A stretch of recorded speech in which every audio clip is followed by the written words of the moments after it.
Hi అండి, అందరూ ఎలా ఉన్నారు? బాగున్నారా? నేను మీ భారతి.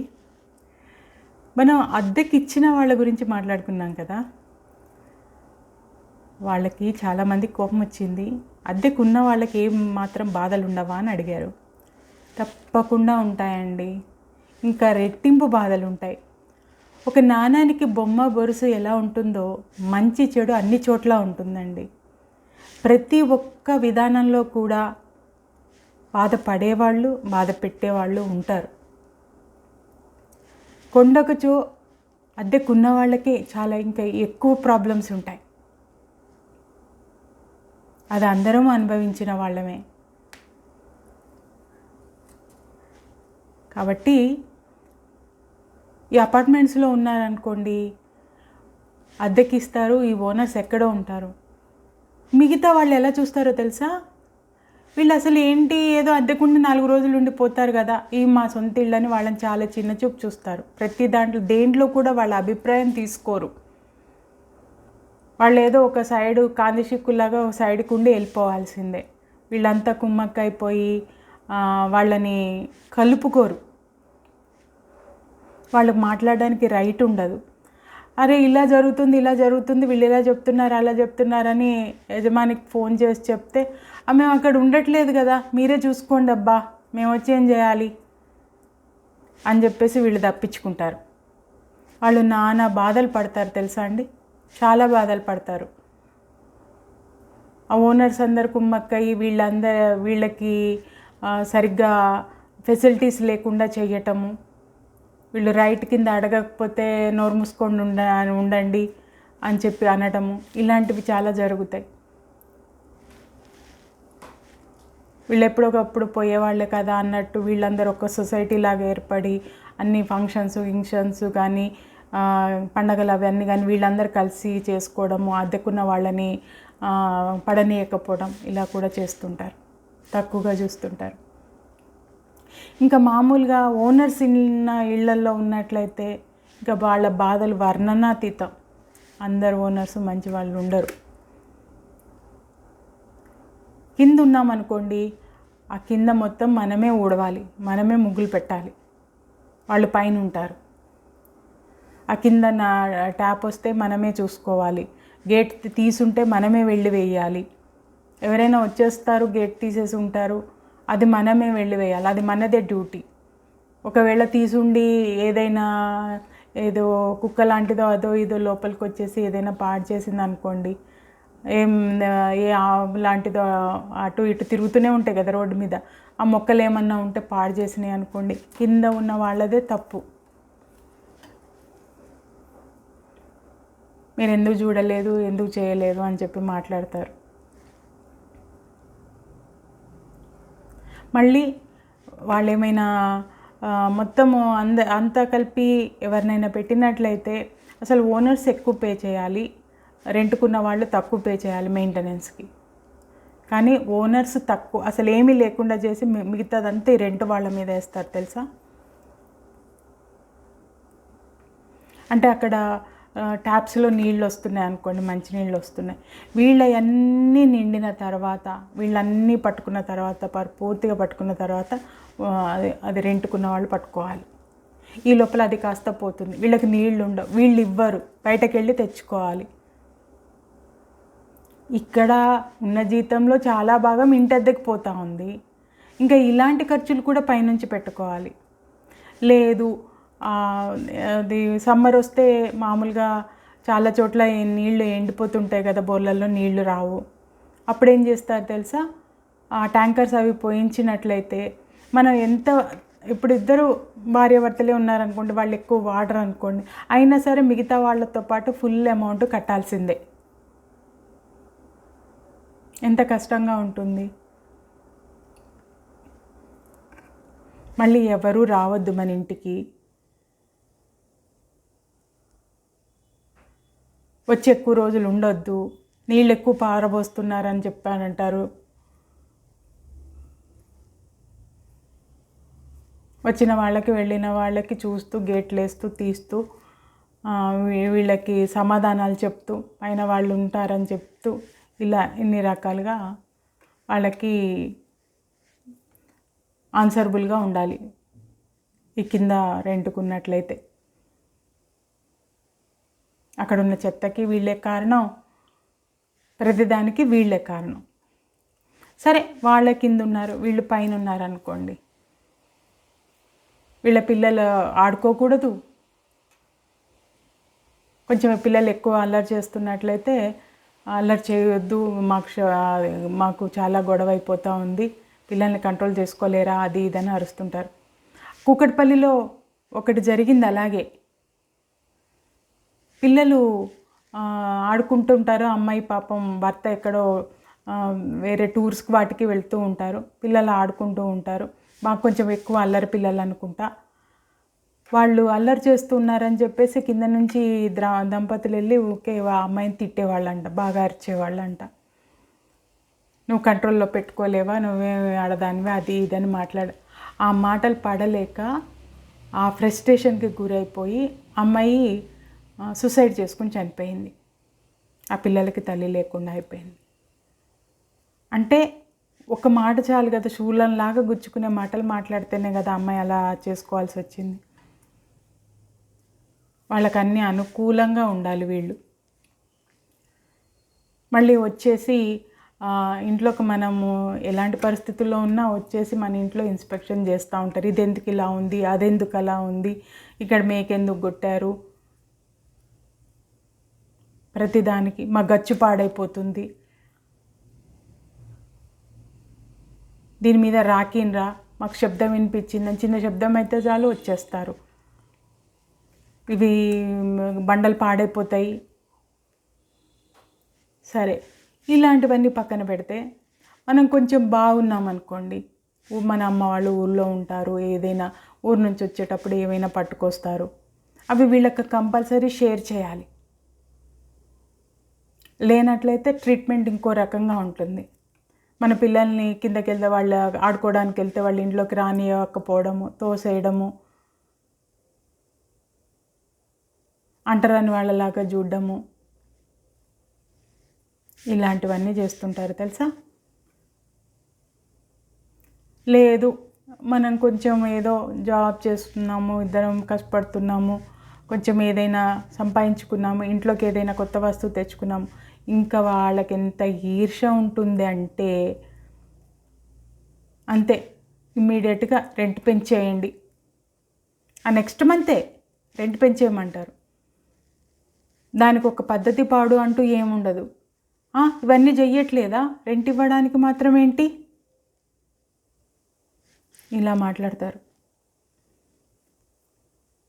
అరే, జీతంలో ఎంతో కొంత మిగుల్చుకుని ఏదో ఒకటి ఏర్పరచుకోవాలని ప్రతి ఒక్కళ్ళకి ఉంటుంది కదా. నిండు మనసుతో ఆశీర్వదించవచ్చు కదా, అరే బాగున్నారు వీళ్ళు అని చెప్పి. వీళ్ళు ఎప్పుడు వాళ్ళు అలాగే ఉండాలన్నమాట. మా ఇంటికి వచ్చినాకనే అంత బాగా అయినరు, కిరాయోళ్ళు కాదు, ఇలాంటి మాటలు నేను కూడా విన్నాను చాలా. కాబట్టి మాకు రెంట్ పెంచేయాలి.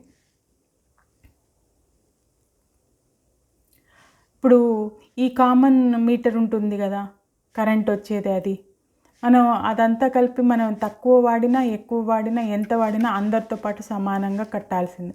అసలు వాళ్ళు ఎక్కువ కట్టాలి, వాళ్ళే ఎక్కువ వాడుతుంటారు. ఇంటిగల వాళ్ళకే ఎక్కువ ఉపకరణాలు ఉంటాయి, ఎక్కువ అది ఉంటాయి, వాళ్ళే ఎక్కువ వాడుతుంటారు దేనికి అయినా కూడా, వాటర్ కానీ అది కానీ ఇది కానీ మిగతా అందరి మీద వేసేస్తారు.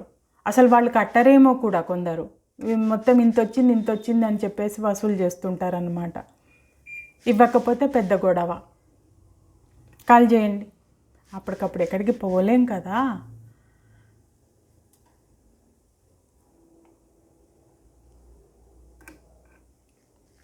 ఇంకా వాళ్ళకి అన్ని విధాలుగా మనం సహాయకారకులుగా ఉండాలన్నమాట. వాళ్ళ ఇంట్లో ఏదైనా పనులైనా, వాళ్ళ ఇంట్లో ఏమైనా చేస్తున్నా, వాళ్ళకి ఏమైనా బయట నుంచి తెచ్చి పెట్టాల్సి వచ్చినా, వాళ్ళు ఎక్కడ బయటకు వెళ్ళినప్పుడు వాళ్ళకి ఇంటికి కాపలాదారులుగా ఉండాలి, వాళ్ళ కుక్కలకు కాపలాదారులుగా ఉండాలి, వాటికి తిండి పెట్టాలి. అంటే మామూలుగా మంచి సంబంధాలు నేర్పుకున్న వాళ్ళు ఒకరికొకరికి చేదోడుగా ఉంటే అది వేరే విషయం అండి. అది చాలా బాగుంటుంది. ఇప్పుడు నేను ఎప్పుడో రెంట్కున్న వాళ్ళ దగ్గర ఇప్పటికీ మా దగ్గర మంచి సంబంధాలు ఉన్నాయి. మేము వాళ్ళ దగ్గరికి వెళ్తుంటాము. ఇప్పటికీ నెలకోసారి వెళ్తుంటాను. ఆంటీ నాకు అన్నీ తీసి పెడుతుంటారు, కూరగాయలు కానీ అవి కానీ ఇవి కానీ తీసుకెళ్ళమ్మా అని చెప్పేసి. చాలా ఆనందంగా అనిపిస్తుంది. వాళ్ళని చూడ్డానికే నేను నెల నెలా వెళ్తుంటాను. అప్పటికి ఇప్పటికీ ఒక ఇంటి మనుషుల్లాగా ఉన్నాం. ఇలాంటి వాళ్ళు కూడా ఉంటారు, కానీ అలా లేకుండా కూడా ఉంటారు. మన ఇంటికి ఎవరైనా చుట్టాలు వస్తే 4 రోజులు ఉండనివ్వరు. ఉన్నారంటే నీళ్ళు ఎక్కడ వాడేస్తున్నారు, అవి ఎక్కువ వాడేస్తున్నారు. బట్టలు ఉతుక్కొనివ్వరు, బట్టలు ఆరేసుకొనివ్వరు. ఎక్కడ కొంచెం ఎక్కువ ఉన్నాయి అని అంటే అక్కడే వేసుకోవాలి. అక్కడ నుంచి కొంచెం మనం ఇంత కొంచెం ఎక్కువ ఉన్నాయని అటు ఇటు వేసుకున్నామని అంటే అవి తీసేదాకా ఊరుకోరు. అందరూ పెద్ద పెద్ద సాఫ్ట్వేర్ ఎంప్లాయీస్, వాళ్ళకి ఇన్నేసి 40,000 50,000 రెంట్లు పెట్టేసి లీజులకు తీసుకొని పెద్ద పెద్ద వాటిల్లో ఉండలేరు కదా. మామూలుగా ఉండేవాళ్ళు కూడా ఉంటారు. వాళ్ళు పాపం చిన్న జీతాలలో చాలా మటుకు ఈ రెంట్కే వెళ్ళిపోతుంది. మళ్ళీ వీళ్ళతో ఇన్ని బాధలు. ఇల్లు ఒకసారి మారాలి అని అంటే ఎంత కష్టం అండి, ఎంత ఖర్చు. మళ్ళీ ఇక్కడి నుంచి అక్కడికి తీసుకెళ్ళడము, అక్కడ మళ్ళీ సర్దుకోవడము, ఈ లోపల చాలా సామాను పాడైపోతాయి. ఇలా అంటే కొందరు ట్రాన్స్ఫర్ జాబ్స్ ఉండేవాళ్ళు ఉంటారు. కొందరికేమో పాపం ఎక్కడో ఇల్లున్నా కూడా ఈ వర్క్ ప్లేస్కి పిల్లల చదువులకి దగ్గరగా ఉందని చెప్పేసి ఒక ఏరియాలో ఉండాల్సి వస్తుంది వాళ్ళకి. వాళ్ళందరికీ ఇలాంటి ప్రాబ్లమ్స్ తప్పవండి. అలా పడే ఏదైనా ఒక సొంతిల్లో ఉండాలి, ఎక్కడైనా సరే ఉండాలి అని కిలోమీటర్లు ప్రయాణం చేసి వస్తూ వెళ్తున్న వాళ్ళు చాలామంది ఉంటారు. వాళ్ళకి రెంట్ కన్నా ఎక్కువ ఖర్చు అవుతుంది, కానీ మన ఇంట్లో మనం ఉంటాం కదా అన్న బాధ ఉంటుంది. ఇలాంటివన్నీ చాలా చేస్తుంటారు. కొంతమంది బాగుంటారు. ఇప్పుడు మా మదర్ ఉన్నారు. మా పక్కన ఉన్న వాళ్ళందరినీ కూడా చాలా బాగా చూసుకునేవాళ్ళు అన్నమాట. వాళ్ళు ఇప్పటికీ కూడా అమ్మ అమ్మ అంటూ వాళ్ళు లండన్లో ఉన్నా అక్కడున్నా ఇక్కడున్నా వచ్చేసి మీ మూలంగానే మేము బాగా చదువుకున్నాం, మీ మూలంగానే మేము బాగున్నాము, మీ మూలంగానే ఎన్నో విషయాలు నేర్చుకున్నాము, లైఫ్లో ఎలా ఉండాలి ఏం చేయాలి అని చెప్పేసి వాళ్ళు ఇప్పటికీ వచ్చేసి అంత ఆత్మీయంగా పలకరించి వెళ్తుంటారు. వీళ్ళు ఎక్కడికి కదలలేని స్థితిలో ఉన్నా కూడా. ఇలాంటి అనుబంధాలు బాగుంటాయి కదా. అదేదో మనకి డబ్బులు ఇచ్చి మన ఇంట్లో ఉన్నారు కదా అని చెప్పేసి వాళ్ళని రాచి రంపాన పెట్టేసి వాళ్ళని ఏదో హీనంగా చూసి మనకి మాత్రమే ఇల్లుంది, మనం మాత్రమే ఇంత కోటీశ్వర్లము, మాకు మాత్రమే ఇల్లుంది, వీళ్ళు కిరాయి వాళ్ళు అన్న పొగరుతో ఉన్నవాళ్ళు చాలామంది ఉంటారు. వాళ్ళు ఇంకా పెట్టే టార్చర్లు అలా ఇలా కాదు,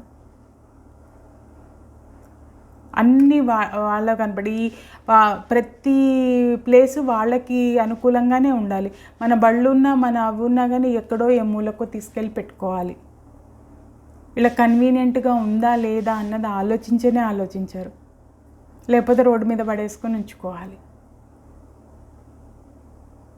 అలా పార్కింగ్కి ప్లేస్ లేకపోయినా కానీ ఇచ్చేస్తుంటారు. ఇచ్చేసి ఏముంది వాళ్ళకి రెంట్ ఒకటే వాళ్ళకి కావాల్సింది.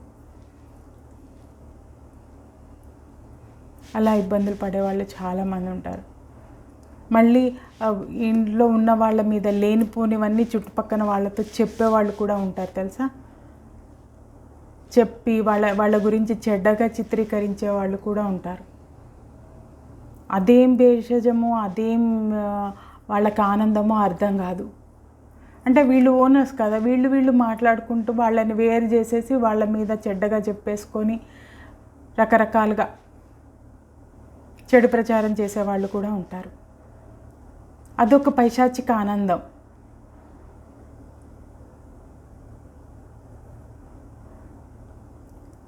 ఇంట్లోనే ఉన్న వాళ్ళని వీళ్ళని మనుషులుగా చూడరు. ఎక్కడి నుంచో వచ్చిన వాళ్ళందరినీ మాత్రం వాళ్ళు చుట్టాల్లాగా స్నేహితుల్లాగా చూస్తారు. వీళ్ళని మాత్రం చూడరు. వీళ్ళని అసలు మనుషుల్లాగే చూడరు. ఏమన్నంటే ఖాళీ చేయండి. ఆ ఖాళీ చేసి ఇంకో ఇల్లు దొరికి వీళ్ళకి వెళ్ళాలంటే పాపం చచ్చి సున్నమవుతారు వీళ్ళు. ఎందుకండి ఈ రోజుల్లో ఇవాళ ఉంటే రేపు ఉంటున్నామో లేదు, ఏది చూసుకుని అహానికి పోవడం చాలా అసహ్యకరమైన విషయం అండి. అహానికి అస్సలు పోకూడదు. ఈ ప్లేన్ క్రాష్ అయ్యింది కదా, ఆ ప్లేన్ క్రాష్లో ఎంతమంది బతికారు? వాళ్ళు అప్పటిదాకా మేము ఎన్నో ఊహలతో ఎన్నో ఆశలతో లండన్ వెళ్తున్నామని ఎక్కిన వాళ్ళు ఎంతోమంది ఉన్నారు. వాళ్ళ జీవితాలు కుప్ప కూలిపోయినాయి ఒక్కటే సెకండ్లో. అలా మన మృత్యువు మన వెనకనే పుడుతూనే మన వెనక మృత్యు ఉంటుంది. ఏది శాశ్వతం కాదు. కొంచెం మానవత్వం మంచి అన్నదే తప్పితే. సో మన తోటి వాళ్ళతో కొంచెం దయగా ఉందాము, మంచిగా ఉందాము, మంచి మానవ సంబంధాలు పెట్టుకుందాము. వాళ్ళని సంతోషంగా ఉంచి మనం సంతోషంగా ఉందాం. కన్నింగ్గా ఉండి ఒకళ్ళని ఏడ్పించడంలో ఏ విధమైన ఆనందం ఉండదండి. అప్పటికప్పుడు సాడిస్టిక్ తృప్తి తప్పితే ఏం దొరకదు. అందుకని సాటి మనుషుల్ని మనుషుల్లాగా చూద్దాం, వాళ్ళ ఎదుగుతుంటే ఆనందిద్దాం, వాళ్ళు ఏదన్నా కొనుక్కుంటే అభినందిద్దాం, జీవితంలో పైకి వస్తుంటే అప్రిషియేట్ చేద్దాం. అంతేగాని వాళ్ళు ఫ్రిడ్జ్ కొనుక్కున్నారు, రేపొద్దున నాకు రెంట్ పెంచు అని చెప్పేసి వేధించడం అయితే అస్సలు మంచిది కాదు. మీరేమంటారు? ఇలాంటి బాధలు మీరు కూడా ఫేస్ చేశారా? తప్పకుండా ఒక కామెంట్ చేయండి. నచ్చితే సబ్స్క్రైబ్ చేయండి, లైక్ చేయండి. లేదు, సమాజంలో జరుగుతున్న అన్ని రకాలైన మనుషుల గురించి, వాళ్ళ స్వభావాల గురించి, మనం పడుతున్న కష్టాల గురించే కానీ దాంట్లో నెగటివిటీకి ఏం తావులేదండి. నాణానికి రెండు వైపులా ఉన్నట్టు మంచి చెడు రెండిటి గురించి మాట్లాడుకుందాం. వాళ్ళు పడేది అయినా అంతే, వీళ్ళు పడేదైనా అంతే. నేను దేన్ని ఎలాంటిది అనేది చెప్పాలి అనే నా ఉద్దేశం తప్పితే మరేం కాదు. Thank you.